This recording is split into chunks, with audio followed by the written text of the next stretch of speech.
For thousands of years, it was nothing more than a whisper in the ancient texts, a golden kingdom of unimaginable splendor, lost to the rising tides of time. They called it Dwarka, the majestic seat of Lord Krishna, a city so grand it seemed more like a dream than a place of stone and mortar. But what if the legends weren't just stories meant to inspire awe? What if the ocean floor is hiding a truth so profound it could rewrite the history of human civilization? Today, we move beyond the realm of myth and into the cold, hard reality of science. To understand the gravity of this discovery, we must first look at the geography of the coast of Gujarat. The Arabian Sea has long been a graveyard of secrets, where the shifting sands and rising sea levels have swallowed entire eras of human progress. For generations, historians viewed the descriptions of a sunken maritime empire as poetic metaphor rather than historical record. However, the modern era of technology is beginning to peel back the curtain of the deep, revealing that the ocean may be a vast, liquid library of our forgotten past. The search for the truth has led the Archaeological Survey of India, or the ASI, to launch one of the most ambitious maritime missions in history. Through their specialized underwater archaeology wing, they have initiated multiple phases of systematic exploration and excavation off the coast of Dwarka. This isn't just a casual dive. It is a rigorous, scientific pursuit of evidence. They are venturing into the depths to find the physical fingerprints of a civilization that once commanded the waves, turning ancient oral traditions into measurable, concrete archaeological data. As the divers descend into the gloom, the tools of modern science take over where human eyes fail.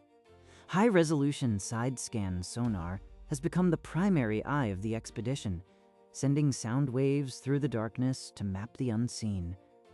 In the Gulf of Kamhat, these pulses of sound have returned something startling. Instead of a flat, featureless seabed, the sonar imagery revealed something far more intentional. The shadows on the screen began to take shape, suggesting that something massive and structured was resting beneath the silt.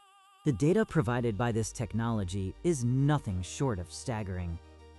In the Gulf of Cambay, side-scan sonar identified a massive structure measuring approximately 40 meters in length and 19 meters in width.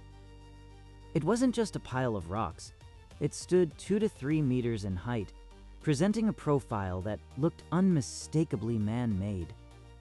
This discovery sent shockwaves through the archaeological community, as it provided the first hint that the submerged features in this region were not natural geological formations, but the remnants of a lost architecture. But the true heart of the mystery lies closer to the coast at Bet Dwarka. Here, the ASI has moved from mere observation to large-scale, systematic excavations. This is where the myth of the Golden City meets the reality of stone and mortar. The diverse and archaeologists are no longer looking at shadows on a screen. They are touching the very bones of an ancient metropolis. Every stone recovered from the seabed is a piece of a puzzle that has been missing for thousands of years, waiting to be reconstructed. The evidence found during these marine archaeological explorations is remarkably specific. Researchers have identified submerged stone structures that defy natural explanation. These aren't just random boulders. They are semicircular and rectangular shapes, arranged with a precision that suggests urban planning. Most strikingly, many of these stones feature provisions for dowels, small carved holes designed to hold wooden or metal beams in place.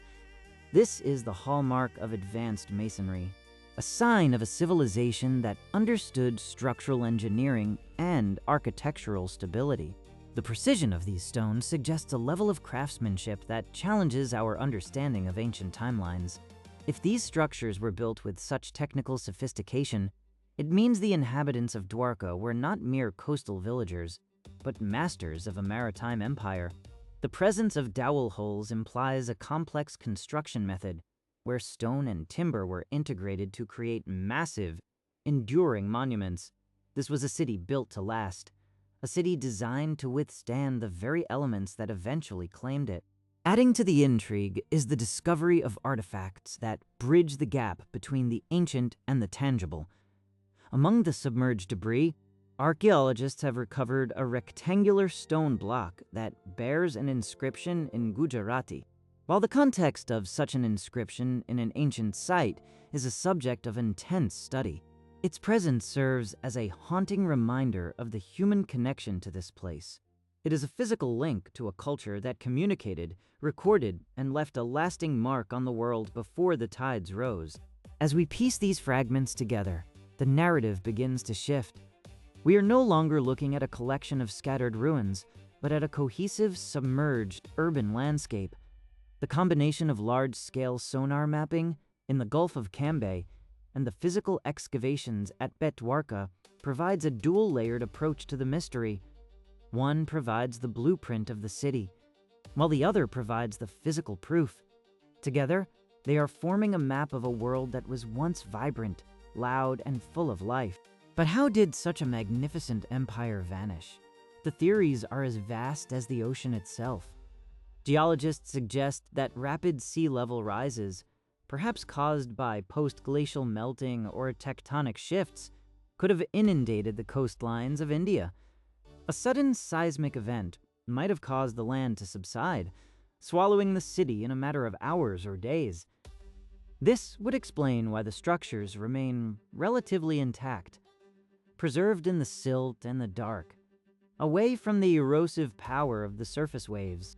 The implications of these findings are profound. If Dwarka was indeed a massive, technologically advanced maritime city, it forces us to reconsider the timeline of human development in the Indian subcontinent.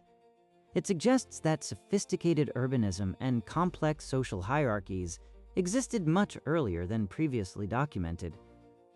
We are looking at a chapter of human history that was thought to be lost to the sands of time, now being reclaimed from the depths of the sea by the relentless pursuit of science. The work of the ASI and the Underwater Archaeology Wing is far from over. As new technologies like autonomous underwater vehicles and advanced 3D scanning become available, the resolution of our maps will only improve. We are on the verge of a new era of maritime archaeology, where the line between legend and history becomes increasingly blurred. Every new sonar scan and every recovered stone brings us one step closer to answering the ultimate question: what else is waiting in the dark? Dwarka remains a symbol of the enduring power of human memory and the relentless curiosity of the scientific mind. Whether it was the kingdom of a god or the capital of a forgotten king, the reality is now undeniable. The ocean is speaking, and we are finally learning how to listen. The lost city is no longer a ghost. It is a physical reality, waiting to tell its full story to a world that is finally ready to hear it. If you want to continue exploring the mysteries that lie beneath the surface of our history, make sure to subscribe to Epoch Unseen. We dive deep into the shadows of the past to bring you the truths that time tried to hide. Hit the notification bell so you never miss a journey into the unknown. Thank you for watching.